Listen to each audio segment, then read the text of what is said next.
So Pisces, what is going on with you this upcoming year? So I almost feel like a bit of a monkey on your back, like starting out the year feeling as though you're restricted. You're not really getting what you need or you feel that you want. So this could be happening with your work, with your career, with your education. If you feel like you're not really where you want to be, it's not to say that there isn't anything going on there. It's just that it's not really up to your standards. So you could be, feeling almost like restless, like you're crawling out of your skin. And I think that it's an important time, especially come March, I guess around your birthdays probably, right? Where you stop and you say, okay, I'm not going to do this. I'm not going to be avoidant or escapist or just frustrated. I'm going to stop and be introspective and really process what it is that's making me feel that way. Okay, well then if something's missing, what is that thing, or how can I start working toward that? So I see a revamping of your goals, actually setting some goals, so that if you were one of these Pisces that didn't have any, now you understand how important it is to have some in place. And if you did have some, but maybe it's time to shift them, be fluid about shifting. That's part of the process of building a life for yourself. I also see some talk of love around June, early July, communicating with someone who really seems to sort of light your fire. So this could be a karmic contract or a soulmate connection. This is someone who's really got you sort of intrigued.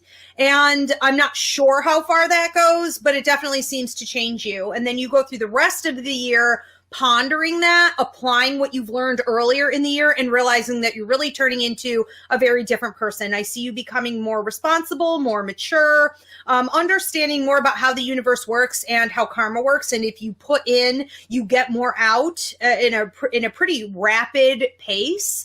And I see you being able to maximize that around December, especially like the end of the first week into the second week, and then into some of the third week, where it's almost like you build a new business or you're in a brand new position. And so your resources also look nice, but more importantly than your resources, you're feeling it. You are feeling the work. You are feeling that where you spend your time every day, it now has value. And that is very different from the way we start. Christina, what are you getting? That was really good. I feel like you were looking at my notes. Saturn's in the 12th, so you're asking to be responsible or to boss up in the area of spiritual connection. So and Saturn is karma too, so there are karmic endings there, and it is squaring Uranus in the 3rd. So we're talking about communication, we're talking about travel, siblings, cousins, and even the internet. Your thought process, though, this is kind of important because Saturn in the 12th has to do with your unconscious and spiritual connections. So your thought processes that no longer serve you have to go. Old thought patterns gone. Careful, I would be careful of travel around January 20th, particularly for you guys, or like a car expense or something. Just around that week, just be a little bit careful. The eclipses are in the 10th and 4th for you. So you are shifting in home and family work balance. So that is going to be what is highlighted for you during those eclipse dates.